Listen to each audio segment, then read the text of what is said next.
Are you with me? Ang isang taong patay na, kailanman hindi mo na pwedeng patayin, and that is Him. Siya ay 100% na tao, subalit siya rin ay 100% Diyos. Kinailangan niya mamatay sa laman. Why?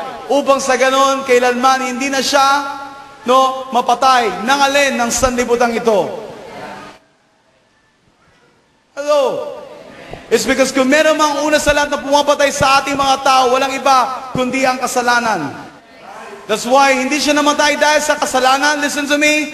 Hindi siya namatay dahil sa kanyang kasalanan. Siya ay namatay para sa kabayaran ng ating kasalanan. If I still have time, I will give you two things.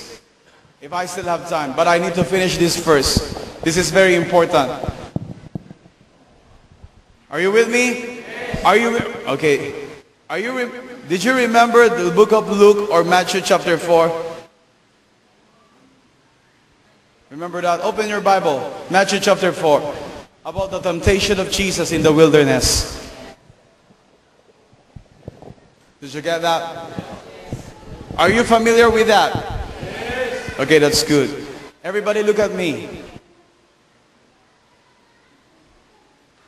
Are you ready?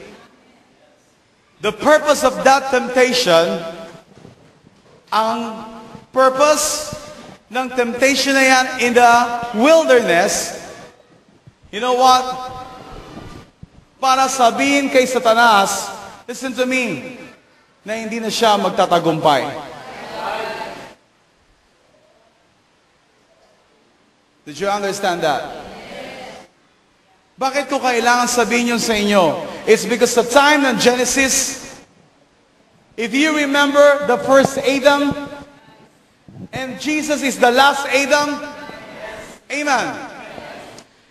The first Adam, listen to me. Are you hearing this? Yung unang Adan na sinasabi sa Biblia, ito ay nahulog sa pagkakasala. Is that right? Okay? Nahulog siya sa pagkakasala. Why? It's because of the serpent. Ano ang ginawa ng serpente sa kanya? Tinukso siya. Listen to me. Kung babalikan mo yung Matthew chapter 4, ano rin ang ginawa ng diablo sa kanya? Sorry, ano ang ginawa kay Adan, sa naunang Adan, ng serpente sa kanila? Tinukso sila. That's why, you know what, nung time na yun, nung sila ay tinukso, bumigay sila. And nung panahon na yun, doon sila nahulog sa pagkakasala. That's why sila ay nailabas sa hardin ng Diyos. Did you get that? But you know what? No, sa time ni Jesus, inulit yun. That's why siya ay dinala ng Espiritu sa ilang in the wilderness. Para saan? Para ipatukso sa diablo. At doon sa panunukso ng diablo, you know what? Yun ay deklarasyon na kung saan si Satanas ay hindi na muling mamamayagpag o maghahari o mananalo saan? No? Saan? Hindi na muling mananalo. Saan? Come on. If you remember, at that time, dinala siya saan? Sa wilderness. Para ipatukso sa diablo. Tama ba? Unawain niyo yung sinasabi ko. Okay? Intindihin niyo yung sinasabi ko. Dinala siya doon ng Espiritu ng Diyos sa ilang para ipatukso sa diablo. Para saan? No? Para ipaalam kay Satanas na hindi ka na muling mananalo on this second round. Kung doon sa unang round, doon sa naunang Adan, nanalo ka, not this time. Amen? Not this time. Why? It's because this time, pinili ng Diyos Ama ang kanyang anak. Are you with me? Para gawin ang bagay na yon. Hello. And now, look at, you know, ang kaisipan ng maraming Kristiyano, doon sa kamatayan ng Panginoon Jesucristo sa krus ng Kalbaryo, no? Ang iniisip ng karamihan ng mga mananampalataya, Are you here? No. Doon pa lamang nagsimula ang alin? Ang katagumpayan ng Diyos. Yes or no? Talk to me. Yes or no? No. Why? It's because nung time na dinala ng Espiritu ng Diyos si Jesus sa wilderness, nagtagumpay na ang Panginoong Jesucristo. Ang mensahe ng kamatayan ng Panginoong Jesucristo sa krus ng Kalbaryo is to redeem. Are you with me? The creation of God. You and I, you know what? Our God created. Ikaw at ako ay nilikha ng Diyos. That's why in the book of Romans, if you remember, sinabi doon, even the creation is waiting for the manifestation of the Son of God. Is that right? Is that right? I hope and pray that you are learning. Amen? That's why wala nang kapangyarihan sa inyo si Satanas. At wala nang kapangyarihan sa inyo ang kamatayan. Wala nang kapangyarihan sa buhay natin ang anumang kasinungalingan ng dyablo. Yun ang katotohanan. Did you get this? That's why if you remember, anong sabi sa kanyang salita, ang sino mang pinalaya ng anak ng Diyos ay ganap na malaya na. Why? Dahil ang totoo, ikaw at ako ay pinalaya ng Diyos na buhay. Palakpakan natin ang Panginoon. Hallelujah. That is the bonus. Amen? That's why nice ko na maunawaan ninyo yung bawat katotohanan na yan sa buhay ng bawat isa. No? During the temptation of Jesus in the wilderness, you know what? No, doon ipinakita ang katagumpayan ng Panginoon Jesucristo. Did you get my point? Sa time na si Jesucristo ay pinako sa krus ng Kalbaryo, the meaning of that is about what? The redemption. Are you with me? Are you with me? No? That's why He is our Redeemer. Amen. Amen. Did you get this? Ano sa Tagalog nung Redeemer? Manunubos. Amen. Tinubos niya tayo sa lahat ng kasalanan, kasamaan, at kasinungalingan. That's why ngayon, dapat ikaw at ako ay malaya na. Is that a good news? I said, is that a good news? Keep it in your heart. Amen. That's why, wag mo sabihin sa sarili mo, tao lang ako eh. Mahina ako. Please, don't say that. Amen. Amen. Be strong. I hope and pray na naunawaan mo yung sinasabi ko. I hope and pray na naiintindihan mo kung ano yung tinatanggap mo this time. Amen. It's because kung minsan ito yung alibahin natin sa sarili natin.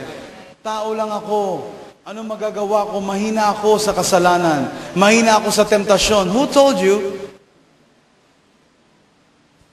The reason kung bakit ka naging mahina sa temptation kasi you allow them. In fact, you are enjoying that. Nung nahulog ka sa temptation, tao lang po kasi ako eh. Please, don't say that.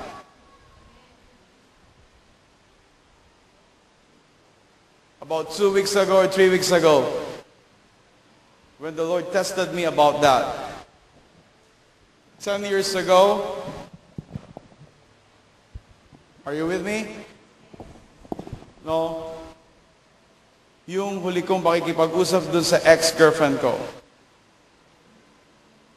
Many times, no?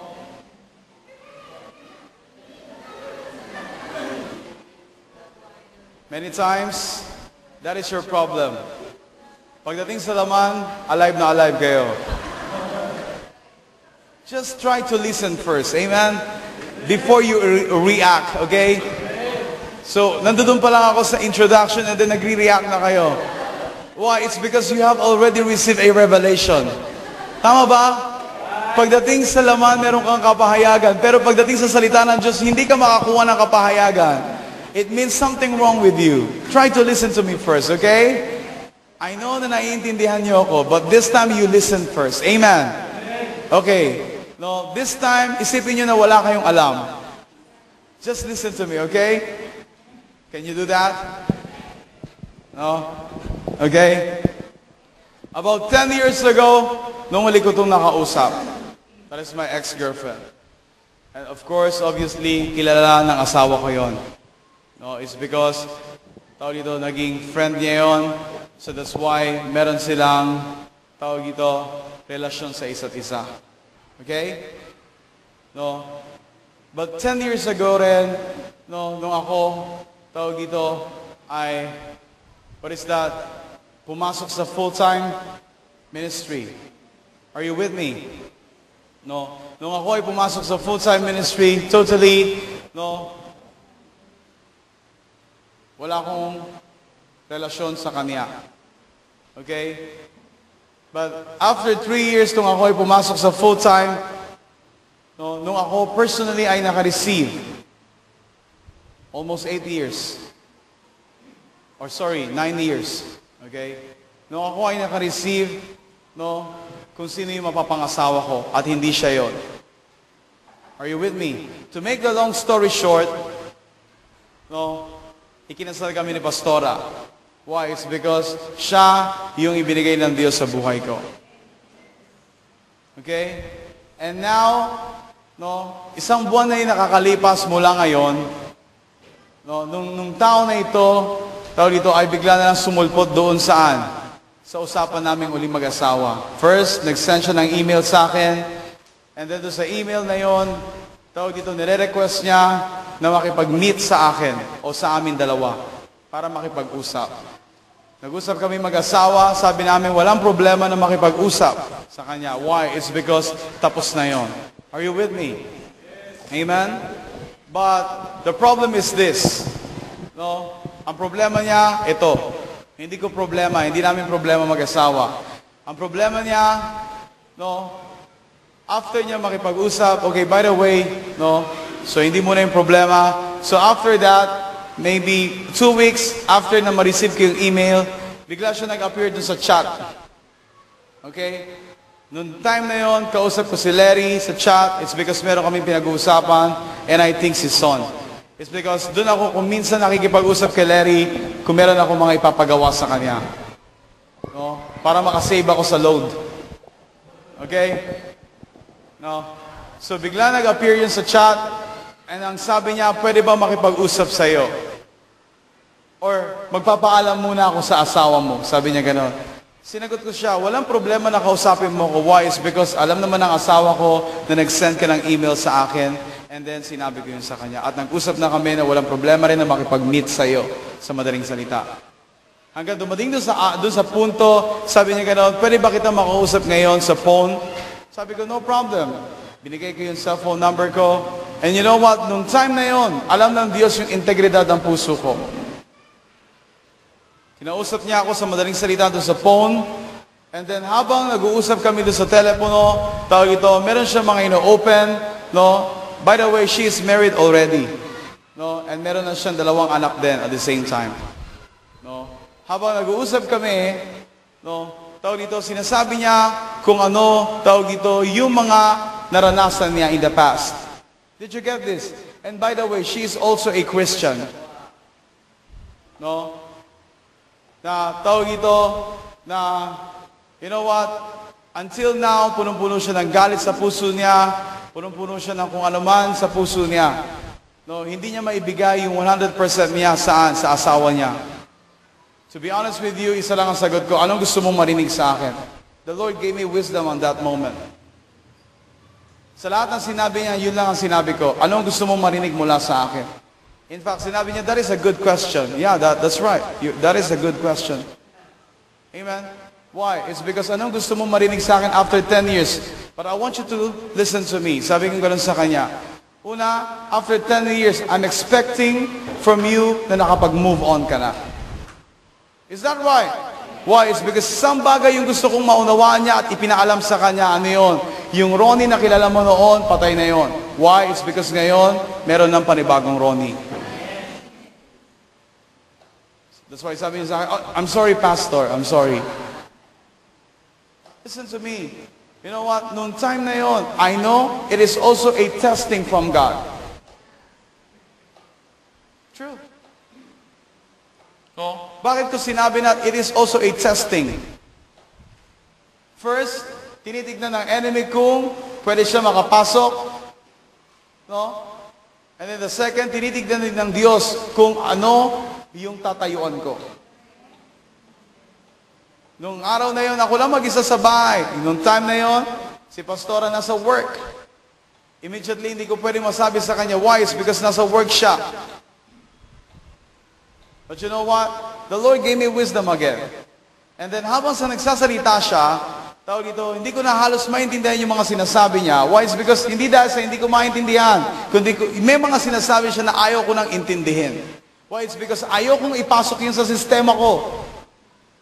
It's because alam ko na hindi yung makakatulong. That's why alam ko kung paano makinig, alam ko rin kung ano ang dapat kong pakinggan. That's the way I discipline myself. No? Ano ang sinabi ko sa kanya? Okay, if you want, you can talk to my wife. Yes, I say that to her. If you want, you can talk to my wife. No, I gave her the number, her cell phone number. That's why sila, tawag dito, in-expect ko yung mag-uusap doon sa na yun. Why?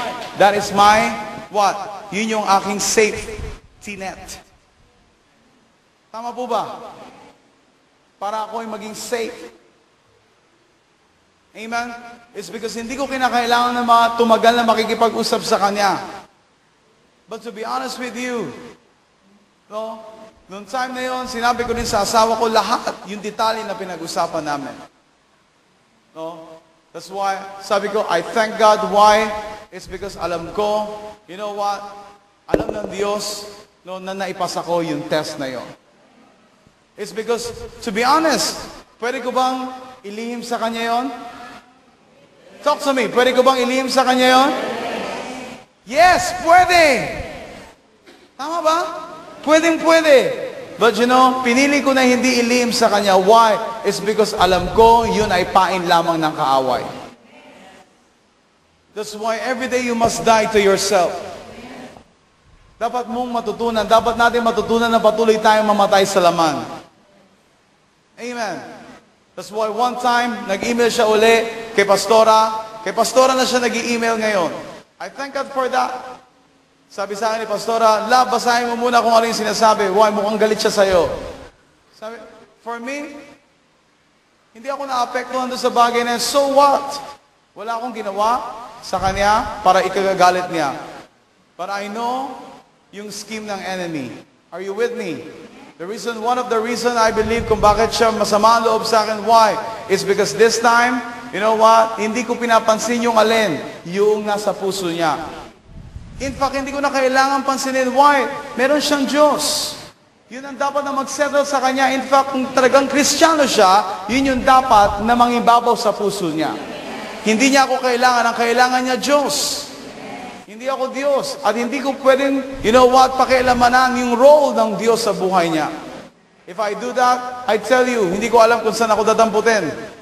That's why, even ako, very limited yung mga maya-advise ko sa inyo. That's why sinasabi ko, matutunan ninyo na i-connectan ninyo ang buhay nyo sa Panginoon. Why? It's because merong mga bagay, you know what, na kayo mismo personal na nakakasumpong sa Diyos at nakakasumpong din ng kapahingahan na hindi nyo makukuha kung kanino man. Is that right?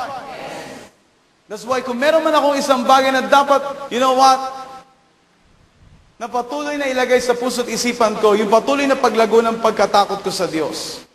Saan man ako dali ng Panginoon, sino man ang makahalubilo ko, wala man kayo sa harapan ko, ako man ay nasa ibang lugar, still, I pray na patuloy na maitatak sa puso ko ang pagkakaroon ng mataas na pagpaparangal sa Diyos. I hope and pray na ganun din ang inyong gawin at gayahin. Can you say amen to that? Bakit ko ito sinasabi sa inyo? You know what? Hindi para itaas ang sarili ko.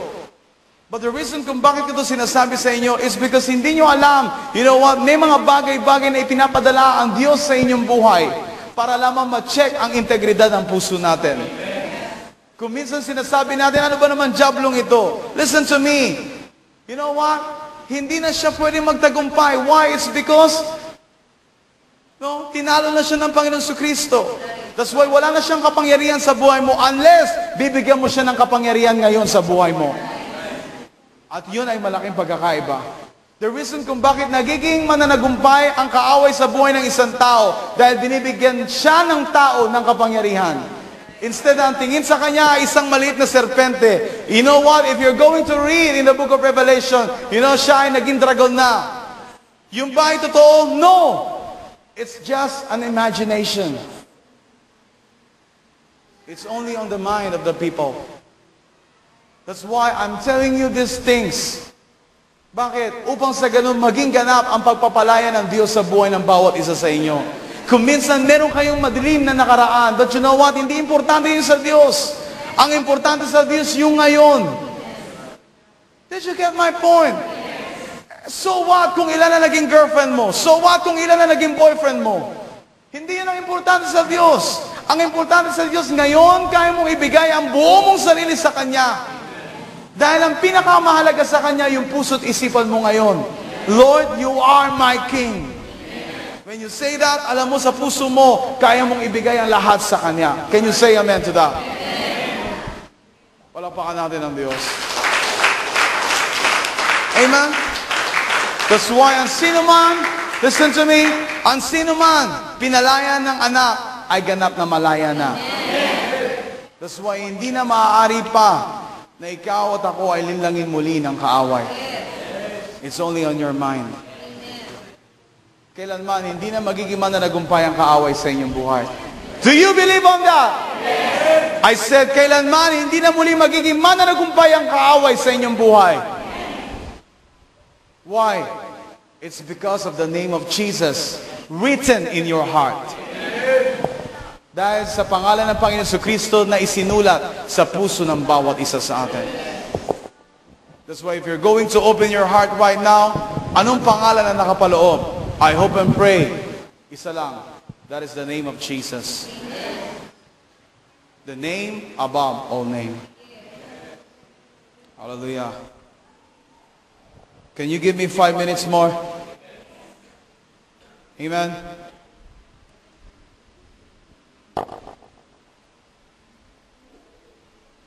That's why, be sure na alam nyo kung paano rin protektahan ang sarili ninyo.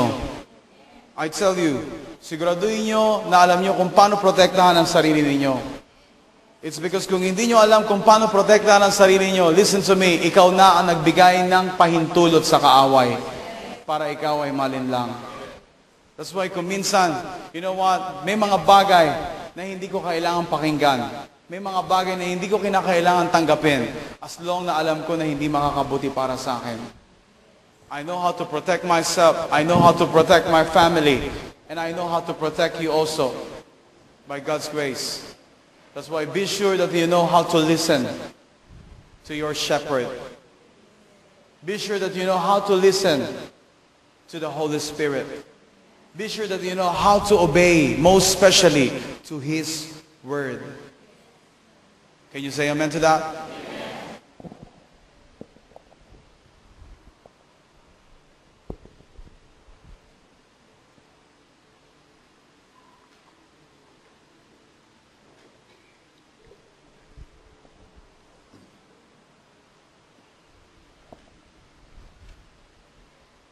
In fact, before that day, the Lord gave me a message that is in the book of Genesis. I hope on Sunday, I can share it with you. Amen? Amen. And you know, it's also connected dun sa ating series about the power of one. Are you with me? Amen? Are you learning? So I pray on next Sunday, maybe on next Sunday pa pala. It's because I think hindi pa ako matatapos dito. Yeah. So, wala na ba ako, no? Last Sunday ko ba? Next Sunday? Yeah, I still have 2 Sunday. It's because by God's grace, no, so binigyan ako ng Lord ng opportunity na masamahan, no, yung aking spiritual father, that is Pastor Abraham, sa conference. No? So, doon sa Bicol and sa Masbate. So for me, it is a privilege. In fact, isa sa nasa puso ko, you know what? No, one day, no, na matulungan ko siya, masuportahan ko siya sa pinapagawa ng Panginoon sa kanyang buhay. Amen. In fact, now, nasa Tacloban siya. Nung last Tuesday, nung missions meeting namin, no, sinasama niya ako uli. Tao dito. So, kaso, masyadong mahal na yung pamasahe. So, sabi ko gano'n, Pastor, baka hindi ako makakasama this weekend. Why? Tao dito, it's because medyo mahal yung pamasahe. And then the second one is, hindi ko pa kayo nami-meet. Again, it's because kakagaling ko lang sa Alaminos. For me, importante na makita ko kayo. Importante rin na magkasama tayo ngayong araw na ito. Amen? I know na meron pang ibang panahon, meron pang ibang araw, tao dito, para makatulong din sa ibang mga simbahan at sa ibang gawain. Hindi ako pupunta sa Bicol on August 2 para maglaro. So, tutulungan ko si Pastor Abraham na mag-conduct ng conference doon sa mga pastors and leaders of different churches. So, by God's grace, I pray na tinutulungan niyo ako ngayon pa lang sa panalangin. Amen? Amen. Sinabi ko kahapon sa mentoring, no, during our mentoring, sinabi ko, huwag niyong isipin, no, na ako lang mag-isa. But gusto ko na maunawaan ninyo na kasama ko kayo. Yes, ako nga lang mag-isa yung pupunta ron, but still, sa puso ko, sa isip ko, no, kasama ko kayo. Amen. That's why be sure, no, na pag lumingon ako, nandiyan kayo sa likuran ko. Is that right? Is that right? Salamat sa 10. I think we are more than 10 here. Tama po ba? And huwag nyo lang i-shake yung ulo nyo. Hindi ba kayo nagsasawa sa shake? Sa labas? Sa scramble? Diba? Diba? Sinishake nyo na sinishake yung ulo nyo. This time, pwede ba magsalita kayo? I pray na paglingon ko, meron ako makikita sa likuran ko. Hindi lang yung asawa ko, hindi lang yung mga anak ko, but kasama kayo. Hindi lang yung mga leaders, kundi lahat kayo. Why? It's because, listen to me, you know what, saan man ako dali ng Panginoon, kasama kayo dahil bahagi kayo ng buhay ko. Amen. That's why kung meron mang ipapagawa ang Lord sa akin, gagawin natin yun pare-pareho. Tama po ba? Kung meron man gagawin ng Lord sa akin, saan? Sa labas? You know what? Ibig sabihin, kasama ko kayo in the Spirit. But I know, darating ang araw, you know what? Kasama ko rin kayo saan? Saan man ako dadalhin ng Panginoon by God's grace. Amen? Amen? Right now, no?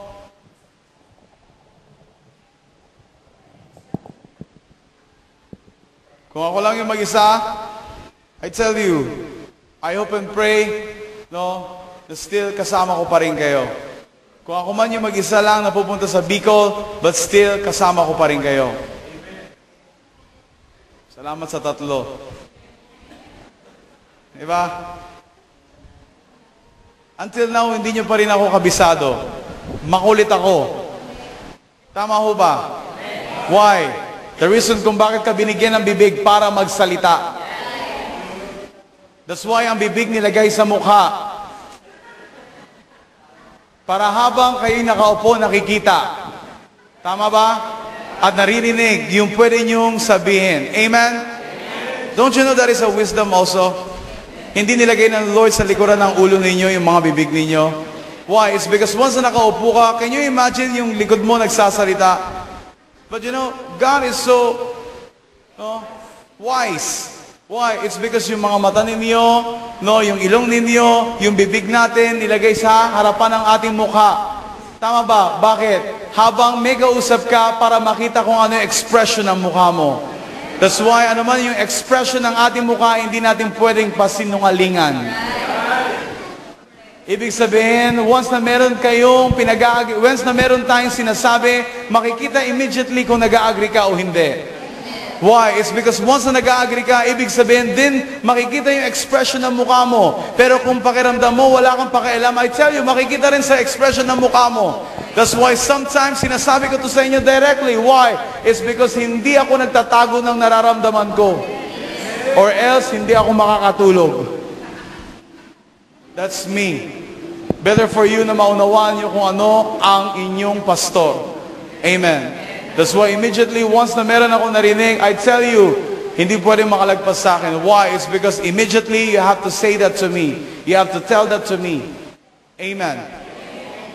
And that is the rules. Amen. Are you still there? Yes. That's good. Hallelujah. So where are we now?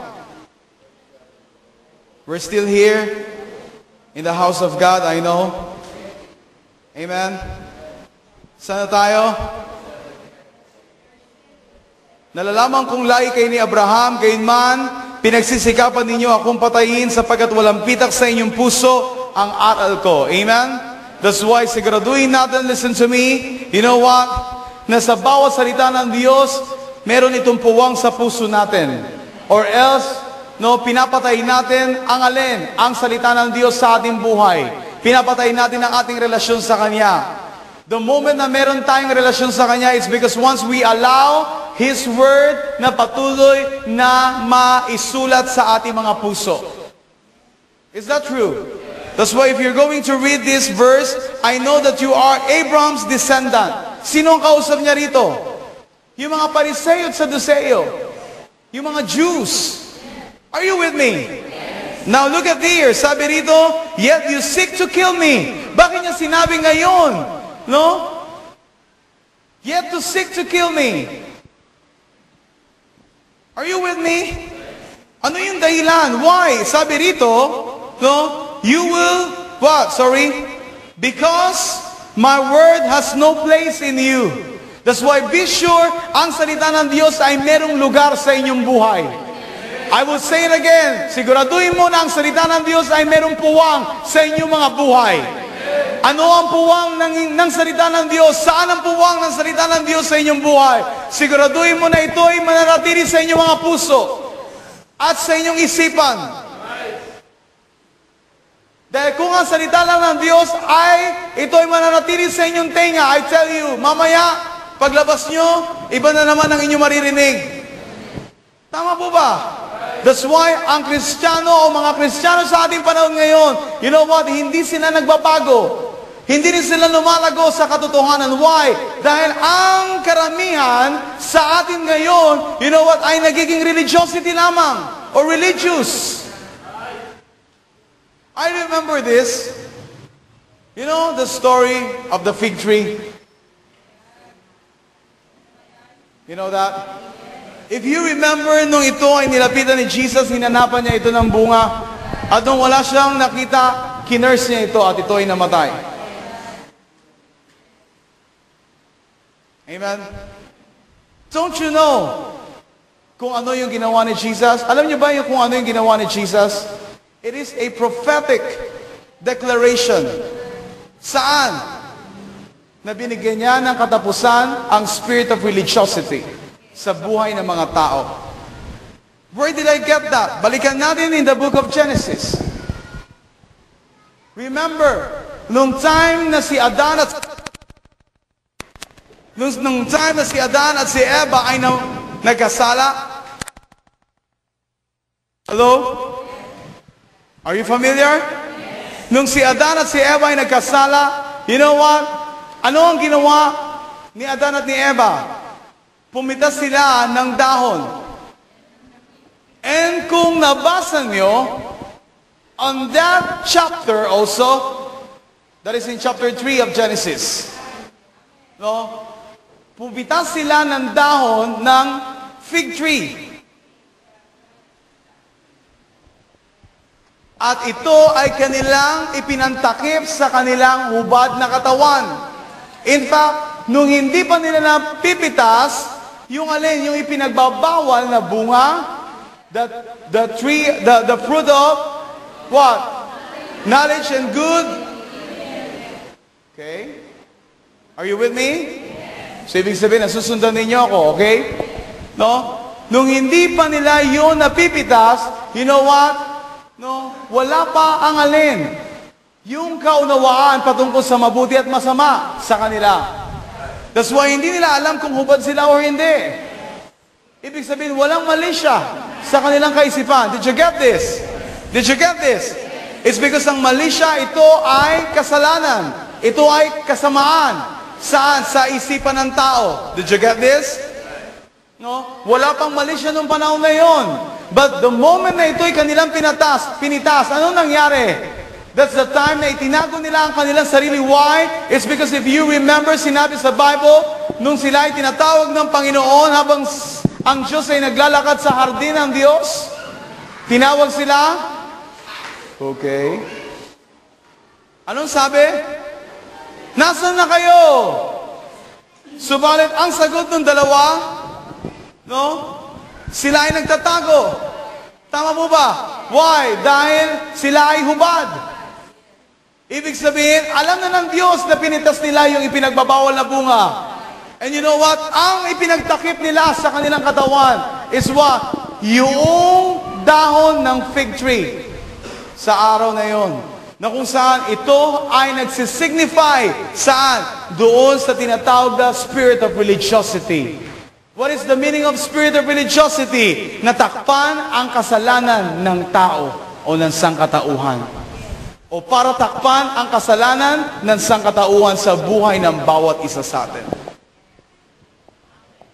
That's why the only time na ikaw at ako ay magiging malaya, once, you know what, na binuksan mo ang buhay mo sa Kanya, lantaran. At siya ang magpapalaya sa iyo. Ano man ang kahinaan na meron ka, ano man ang nakaraan mo, hindi yun mahalaga sa Kanya. Ang importante, handa mong hatulan ang kasalanan sa iyong buhay. Ang importante, handa mong hatulan ang spirito ng reliyon sa iyong pagkatao na siya nagtatakip sa bawat kasalanan na meron ka sa iyong kabuuan. I want you to stand on your feet this time. Did you get that? I said, did you get that? That's why, can you imagine kung ano ang ginawa ng spirit of religiosity sa buhay ng mga tao? Hello? Walang ibang naitulong o naidulot ito sa buhay ng mga tao, kundi takpan ang alin, ang bawat kasalanan na dapat sana ay ating inuusgahan sa ating sarili. Oh, you are not listening. Amen? Kung minsan hindi mo marirealize yung mga bagay na ito sa buhay mo, why? It's because meron kang patuloy na itinatago sa iyong buhay. Not this time, I pray. I said, not this time. Hindi mo dapat itago ang kasalanan, kundi dapat husgahan mo ang kasalanan. Hindi mo dapat, you know what, hayaan na ito ay ingatan sa iyong sarili, kundi this time, you need to expose these things. Why? It's because hindi mo yan kailangan. Ang kailangan mo, ang Panginoong Jesucristo lamang sa ating buhay. Wala kang ibang kailangan. Sabi mo sa sarili mo, ang kailangan ko, ang paghahari ni Kristo Jesus sa aking buhay. Kung kaya't ang buhay ko ay ganap ng malaya, hindi na muli magiging katulad pa ng dati. Subalit ngayon, ako ay ganap na lalakad sa katwiran, sa kabanalan, at sa kaliwanagan na nagmumula sa aking Panginoong Jesucristo. Can you say amen to that? Palakpakan natin siya. Hallelujah. That's why God is revealing these things to you right now. Why? It's because God is setting us free. You are free. I said you are free. Hallelujah. Palakpakan natin ang Diyos. Oh, hallelujah. Father, once again, oh God, thank you, Lord, for your grace upon us. We love you, Lord. Thank you for everything. Thank you for your truth. Thank you for your words. Thank you, Lord, for your special grace upon us. Father, I pray, let your kingdom come, O God, and let your will be done upon our lives. In Jesus' mighty name. Everybody says, Amen. God bless you.